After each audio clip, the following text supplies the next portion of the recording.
नमस्कार, मी राहुल कुलकर्णी NDTVमध्ये जगभरातल्या सर्व प्रेक्षकांचं स्वागत आहे. कृत्रिम बुद्धिमत्ता AI तुमच्या आणि माझ्या आयुष्यात किती बदल घडवून आणणार आहे हे आम्ही एका मालिकेच्या माध्यमातूनच तुम्हाला दाखवतोय. कॅन्सरमध्ये AIचा उपयोग, ऊस शेतीमध्ये AIचा उपयोग, मुंबई आणि पुणे एक्सप्रेस वेवरती असलेला AIचा उपयोग आणि तत्सम अनेक गोष्टी दाखवल्यात. आता हे बघा, हे बेडशीट आहे. तुम्ही आणि मी जेव्हा रेल्वे प्रवास करतो तेव्हा खाली अंथरण्यासाठी आणि पांघरण्यासाठी जे आपण बेडशीट वापरतो ते हे बेडशीट आहे.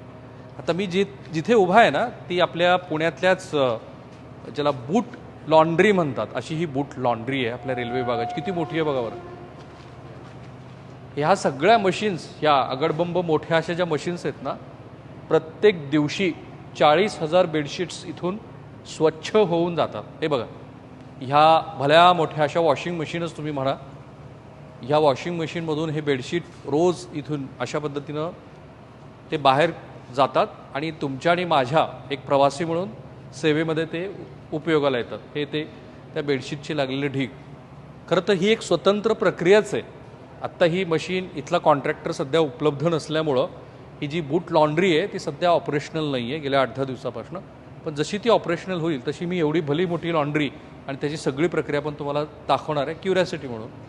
आता याच्यामध्ये तुम्ही असं म्हणाल की याच्यात कृत्रिम बुद्धिमत्तेचा वापर कुठं होतो, तर त्याची सुरुवात अशी झाली की आता मी ज्यांची ओळख करून दाखवणार आहे त्यांना ते रेल्वे विभागाकडे गेले. कारण बऱ्याच वेळेला काय होतं की आपण जेव्हा प्रवास करत असतो तेव्हा आपल्या लक्षात येतं आपण पैसे तर दिलेत पण जे बेडशीट आहे ते अस्वच्छ आहे. आणि मग बरीच मंडळी थेट रेल्वे मंत्र्याला टॅग करणं, सोशल मीडियावरती व्यक्त होणं, त्याचे व्हिडिओ बनवून ते व्हायरल करणं अशा गोष्टी करतात कारण आपण पैसे दिलेले असतात. आता ह्या गोष्टीमध्ये या बाजूला ही गोष्ट जर आर्टिफिशियल इंटेलिजन्सच्या मदतीनं, बघा मी काय सांगतो ते कृत्रिम बुद्धिमत्तेच्या माध्यमातनं जर ह्या गोष्टीला काही सोल्युशन आपल्याला शोधता येईल का, तर ते श्री करण पाटील यांनी ते सोल्युशन शोधलं आहे. तुमचं NDTVमध्ये स्वागत. आधी तर तुमची अगदी ब्रीफ हिस्ट्री आम्हाला सांगा. माझं नाव करण पाटील आहे. मी पुण्यात राहतो. माझं शिक्षण MTech प्रोजेक्ट मॅनेजमेंटमध्ये COP झालं आहे आणि मागच्या 8 वर्षापासून मी रोबोटिक्समध्ये काम करतो आहे. आणि माझं शिक्षण चालू असतानाच मी व्यवसायाची सुरुवात केली होती. रोबोटिक्स ट्रेनिंग सेंटर सुरू केलं होतं. साधारणपणे 5,000 मुलांना मी ट्रेन केलं होतं रोबोटिक्समध्ये आणि त्यांना नवीन नोकऱ्याही लावल्या होत्या. आणि त्यानंतर मला सतत असं वाटत होतं की त्याच्या आधी तुम्ही ऑलिम्पिकची एक गोष्ट सांगितली, सगळ्यात महत्त्वाची गोष्ट आहे. करण पाटील किती मोठे माणूस आहे बघा. हा, गव्हर्नमेंट ऑफ इंडियाचं वर्ल्ड स्किल्स कॉम्पिटिशन हे प्रकल्प राबतं. त्याच्यामध्ये जसं आपलं स्पोर्ट्सचं आणि गेम्सचं ऑलिम्पिक्स असतं तसं स्किल्सचं पण ऑलिम्पिक्स असतं. हे बऱ्याच लोकांना माहीत नसतं. 4 वर्षातनं एकदा जेव्हा ओलंपिक्सची स्पर्धा होते तशीच स्किल्सची स्पर्धा 2 वर्षातनं एकदा होते. तर त्या स्पर्धेमध्ये आपल्या भारतातनं जे लोक स्पोर्ट्समध्ये नाही पण आपल्या कौशल्यामध्ये काहीतरी करू शकतात, मग कुकिंग असो, ऑटोमोबाईल टेक्नॉलॉजी असो किंवा ग्राफिक डिझायनिंग, तशीच रोबोटिक्स एक स्किल आहे. त्याच्यामध्ये मी भारतभरातल्या मुलांना, मला फार चांगलं वाटतं सांगायला, फॉर्च्युनेट आहे मी की मला ही संधी मिळाली आणि त्याच्या माध्यमातून मी मुलांना ट्रेन करू शकलो आणि त्यांना भारताबाहेर स्पर्धेसाठी नेऊ शकलो. आणि आता तुम्ही त्याच्या एक्झामवर पण आहात. येस, मी वर्ल्ड वाईड चीफ एक्सपर्टच्या नंतर डेप्युटी चीफ एक्सपर्ट आहे. तर जे काही रोबोटिक स्किलमध्ये लेटेस्ट इंडस्ट्री ट्रेंड्स आहेत ते त्या स्पर्धेत आणणं आणि आपल्या भारताचं पार्टिसिपेशन वाढवून मेडल आणणं हे माझ्याकडे. अशा करण पाटील यांना एक कल्पना सुचली आणि ती कल्पना मूर्त रूपात पण आली, ती ही आहे. आता तुम्ही तिकडनं जा, मी इकडनं येतो. आता सांगा मला ही कल्पना काय. हे जे मोठंसं मशीन ज्याचं त्यांनी मला सांगितलं की जर फुली ॲटोमाइज असेल. No, go ahead sir. Yes, so basically हा साकार रोबोटिक्सनी डेव्हलप केलेला लिसा नावाचा प्रोडक्ट आहे. याला linen inspection and sorting assistant असं म्हणतात. तर लिसा हा AI एनेबल्ड कॅमेरासोबत तज्ञ हे यंत्रण आहे. त्याच्यामध्ये काय होतं की आपल्या ज्या बेडशीट्स आहेत त्या बेडशीट याच्यातनं पास करायच्या आणि ह्या बेडशीटवर दाग धब्बे, एवढ्या मोठ्या याच्यामध्ये दाग धब्बे किंवा कुठेही बेडशीट फाटलेली असेल तर हे मशीन याला डिटेक्ट करून याला सेग्रिगेट करतं. हे बघा, कृत्रिम बुद्धिमत्ता तुमच्या माझ्या आयुष्यात किती बदल घडवून आणणार आहे.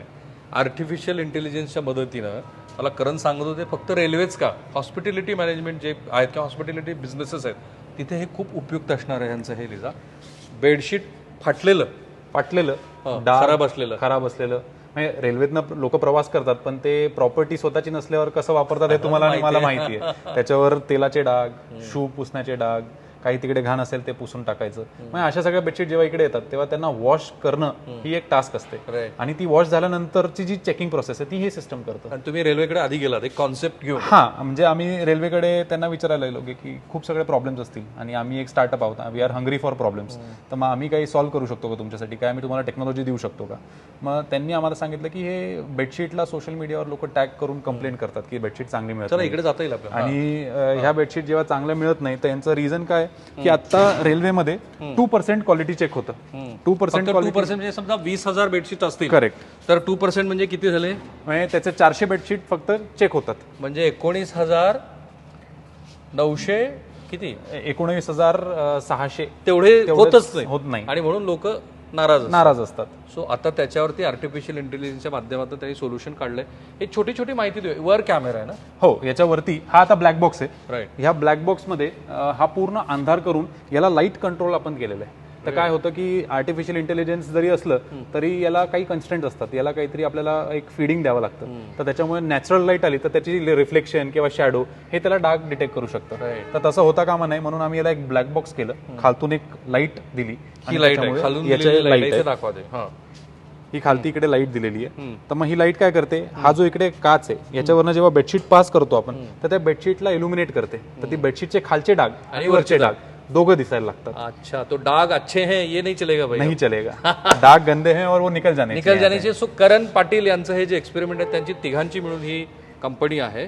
त्यांनी 2002 वर्ष आताच मागच्या वर्षी 2023 ते इंडस्ट्रियल रोबोटिक आणि ह्या वेगळ्या अशा पद्धतीच्या कॉन्सेप्ट घेऊन त्यावरती काम करतात. सो करण पाटील यांनी महाराष्ट्रासमोर देशासमोर, आणि बाय द वे हा देशातलं पहिलं एक्सपेरिमेंट आहे की आपल्या पुण्यात त्यांनी ते सादर केलं. रेल्वे मंत्र्याच्या हस्ते त्याचं एक महिन्याभरापूर्वी त्याचं उद्घाटन झालं. We were waiting for list 1 month की याचे काय रिझल्ट्स आहेत आणि ते बघण्यासाठी. सो टीम या इकडे, करण पाटलांची टीम आहे ही, आणि आपण आता प्रत्यक्षामध्ये आर्टिफिशियल इंटेलिजन्सच्या माध्यमातून दाग अच्छे नाही आहे हे कसं दाखवू ते आपण बघूया. So let start. ही सगळी त्यांनी बनवलेली ही टीम आहे. पण सुरुवातीला कॉन्सेप्ट म्हणून जेव्हा आलं डोक्यात तेव्हा हेच करायचं असं होतं का? नाही, हा तर आता चौथा इटरेशन आहे. याच्या अगोदर आम्ही 3 वेगळ्या गोष्टी बनवल्या होत्या. राईट. हे बघा सुरू झालं. बेडशीट अस्वच्छ आहे की नाही ते बघायचं आता आपल्याला.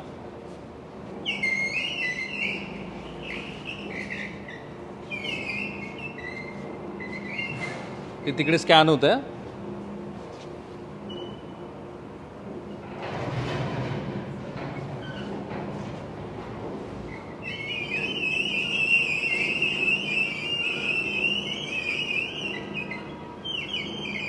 राईट. अच्छा पाटील, मला सांगा एका मिनिटामध्ये हे किती स्कॅन होते? एका मिनिटाला 15 मिनिट. बघा आता ती मागची बेडशीट रिजेक्ट झालेली. रिजेक्ट झाली. ते जरा बेडशीट इकडे आणा बरं. का रिजेक्ट झालं आपण बघूया. हे पर्टिक्युलर बेडशीट बघा, हे रिजेक्ट झालेलं बेडशीट आहे. रिजेक्ट झालेली बेडशीट आहे. आणि पाटील म्हणाले की एका मिनिटामध्ये 15 बेडशीट स्कॅन. 15 बेडशीट. हे या कारणामुळे रिजेक्ट झालं. हा डेमोच आहे. या साईडला उलट्या बाजूला बघा सगळीकडे. राईट. हे बघा, हे या कारणामुळे रिजेक्ट झालं. अमेझिंग आहे. तंत्रज्ञान हे उपयुक्त आहे, त्याची दुहेरी बाजू असते. काही जण म्हणतील की त्यामुळे रोजगार जातील वगैरे, त्याच्याबद्दल सविस्तर कधीतरी बोलू आपण. पण हे बघा, हे रिजेक्ट झालं ह्या कारणामुळं. राईट. आणि त्यांनी ते डिटेक्ट केलं. आणखी एकदा आपल्या प्रेक्षकांना हेच टाकून दाखवू. रिजेक्शनचं तिथे तो लगेच ते रिजेक्ट करतं. आता सेमी आणि ॲटो रिजेक्शन याच्यात काय फरक आहे? आता हे सेमी मशीन आहे, याच्यामध्ये काय डिटेक्शन ऑटोमेटेड आहे, पण जे सॉर्टेशन आहे ते मॅन्युअल आहे. मागे एक माणूस आहे, तो माणूस त्याला बाहेर काढतोय. ह्याच जागेवर जर का याला आपल्याला सीमलेस हवी असेल तर मग आपण काय करतो, या सीमलेस व्हायला त्याला एक आपण मागे फ्लॅप देऊन त्याला ऑटोमॅटिकली सॉर्ट करून टाकतो. चांगली जी बेडशीट आहे ती पुढे पास होते आणि खराब जी बेडशीट आहे ती रिजेक्ट होते. पण आता ती रिजेक्ट झाली की नाही? त्याला चेक करायला झाली. ओके, बघा ते रिजेक्ट झाली. सो हे तंत्रज्ञान. आता हा तेलाचा डाग हे हो. मला असं सांगितलं गेलं की हे बघा, हेही महत्वाचं आहे. मला असं सांगितलं गेलं की किती प्रमाणामध्ये अस्वच्छ असायला हवं हे मला माहिती नव्हतं. हो. ते प्रमाण काय, म्हणजे किती प्रमाणात अस्वच्छता चालते ह्याबद्दल रेल्वेचं असं स्वतःचं काहीतरी मत आहे? येस. आता त्याच्यामध्ये कसं आहे की आपण म्हणजे आता बऱ्याचशा लोकांना हे घाण किंवा हे स्वच्छ हा कॉम्प्रिहेन्सिव्ह क्वेश्चन आहे ना, म्हणजे तुम्हाला हे मला चांगली कसं वाटेल आणि मलाही खराब वाटेल. तर त्याच्यामुळे रेल्वेने आम्हाला काही पॅरामीटर दिले होते. त्या पॅरामीटर्सच्या हिशोबाने आम्ही थ्रेशोल्ड व्हॅल्यू चेंज करू शकतो. किती टक्के असेल? तर याच्यामध्ये आपण 100% डर्टी ते 0% डर्टी हे एक्सेप्ट रिजेक्टचा क्रायटेरिया सेट करू म्हणजे 100% स्वच्छ असायलाच हवं. पण समजा 100% नाही, 80% स्वच्छ आहे, 20% नाही, तर तसं चालू शकतं असं रेल्वेचं मत आहे. आणि त्याप्रमाणे इथे सिलेक्शन होतं आणि तिथे ती सेटअप पण आहे, त्याची सेटिंग दिलेली आहे. तेच सेटिंग दिली आहे. मग इथल्या रेल्वेच्या मंडळींना वाटलं तर ते चेंज पण करू शकता. So go ahead. हे डिटेक्ट होतं का आपण बघूया. महत्वाचा मुद्दा काय आता त्या स्क्रीनवर तुम्ही ते डाग कसं दिसतोय ते पण डिटेक्ट करू बघूया. शकता. सर आपण जरा क्लोजच घेऊया त्याला. हा डाग, हा इथला डाग आधी दाखवा. हा डाग आता मध्ये चाललाय हा डाग, हे बघा. आणि स्क्रीनवर कसा दिसतो तो डाग? हायलाइट होऊन आला तो. राईट, तो आता हायलाइट झाला. छान.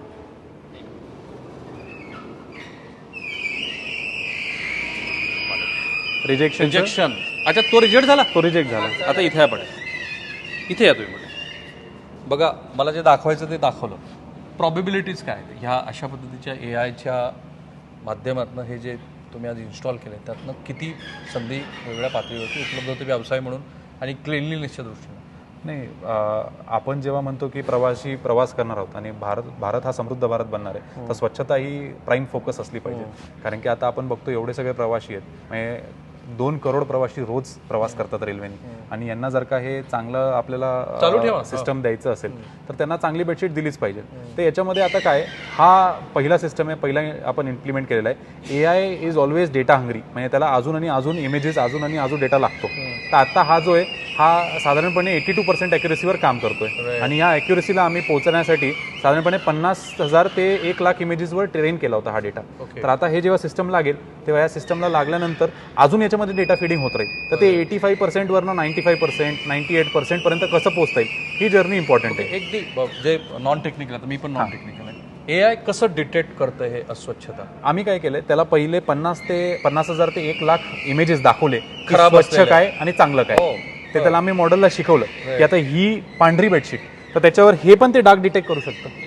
हे ब्लू कलरचा प्रतिमा तुम्ही त्याला दिलेले आहेत, त्याचा मेंदू तयार केलाय, तयार केलेला आहे. त्याच्यामध्ये त्याला चांगलं काय आणि वाईट काय हे शिकवलं गेलंय. मग भरपूर वेळा तो चुकीचंही सांगू शकतो की हे चांगलं नाही, हे खरं आहे. तर त्यावेळेस त्याला परत डेटा फीड करणं आणि त्याला करेक्ट करणं हे इम्पॉर्टंट असा एक पॉईंट येईल ना की आता सगळा डेटा त्याकडे गेलेला आहे, असं येऊ शकतो. हा एक्सपोनेन्शियल पॉईंट आहे, ज्याला 99.91, 99.92 हा काही ना काही शिल्लक राहतो. राईट. या इकडे मला वाटतं इथे थांबायला पाहिजे. मला खात्री आहे की तुम्हाला हे नवं एक्सपेरिमेंट जे आपल्या भारतीय रेल्वेने आपल्या हातात घेऊन त्याचं इम्प्लिमेंटेशन पुण्यात केलं आहे, करण पाटील हे त्याचं कॉन्सेप्ट घेऊन आलेत, तरी अनेक प्रश्नांची उत्तरं तुम्हाला मिळालेली नसतील. सो पाटील, असा कुठला एक संपर्क क्रमांक आहे जो तुम्ही दिला तर काही प्रश्नांची आमच्या प्रेक्षकांना एखादा नंबर सांगा. नक्की कधी पण आम्हाला पोहोचण्यासाठी तुम्ही आम्हाला फोन करू शकतात. 9665999962. राईट. 862. राईट. आपण थांबूया इथे. तुम्हाला आमचा हा जो प्रयत्न आहे की AI तुमच्या आणि माझ्या आयुष्यामध्ये कसा बदल घडवून आणणार आहे, ती जी मालिका आम्ही सुरू केलेली आहे, त्याबद्दल आमच्या ह्या प्रयत्नाबद्दल तुमचं मत ते जरूर आम्हाला कळवा. आणि काही तुमच्या कल्पना असतील, काही सूचना असतील तर त्यासुद्धा या व्हिडिओच्या कमेंट बॉक्समध्ये जरूर शेअर करत राहा. कॅमेरामन निकेतन मानेसह मी राहुल कुलकर्णी, NDTV मराठी, पुणे.